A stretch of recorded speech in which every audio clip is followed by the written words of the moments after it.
அஸ்ஸலாமு அலைக்கும் வரஹ்மத்துல்லாஹி வபரகாத்துஹு. அரபு பாடத்துடன் இணைந்திருக்கும் அன்பு சகோதர சகோதரிகளே, இன்றைய பாடத்தில் உங்களுக்கு நான் இன்றியமையாத முக்கியமான சில வார்த்தைகளை அறிமுகப்படுத்த விரும்புகின்றேன். பாருங்கள், புக் ஷாப் அதாவது புத்தக சாலை, இதற்கு நாம் அரபியில் மக்தபா என்று கூறுவோம். மக்தபத்துன், அதனை நாங்கள் வக்ஃப் செய்யும் பொழுது மக்தபா என்று சொல்வோம்.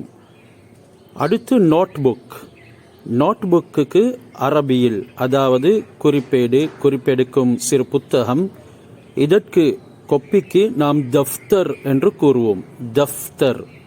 தஃப்தர். அடுத்து இதையோடு சம்பந்தப்பட்ட ஒரு வார்த்தை தான் ஸ்டேஷ்னரி. இதற்கு அரபியில் அதவாத் என்று சொல்வார்கள். ஸ்டேஷ்னரி, அதவாத் என்றால் நாம் அனைவருக்கும் தெரியும், எழுதுவதற்கு பாவிக்கக்கூடிய பொருட்கள், இவைகளுக்கு நாம் ஸ்டேஷ்னரி புத்தகங்கள் எழுதுவதற்குரிய அனைத்துக்கும் இந்த வார்த்தையை பயன்படுத்துவோம். அடுத்தது உல்பா.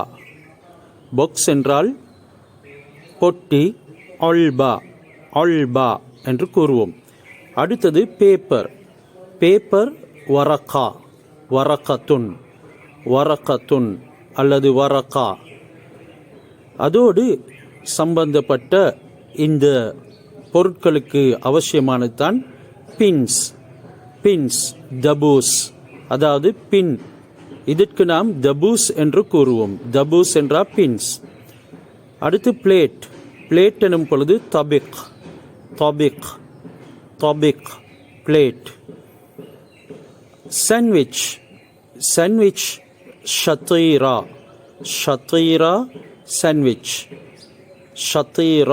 சாண்ட்விச். அடுத்து இரேசர் அரபியில் நாம் மிம்ஹா என்று சொல்லுவோம்.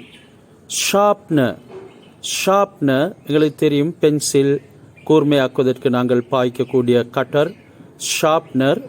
இதற்கு மிப்ரா என்று கூறுவோம்.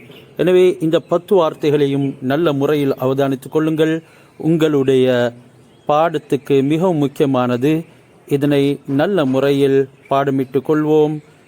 அடுத்த பாடத்தில் சந்திக்கும் வரைக்கும் இலல் லிகா.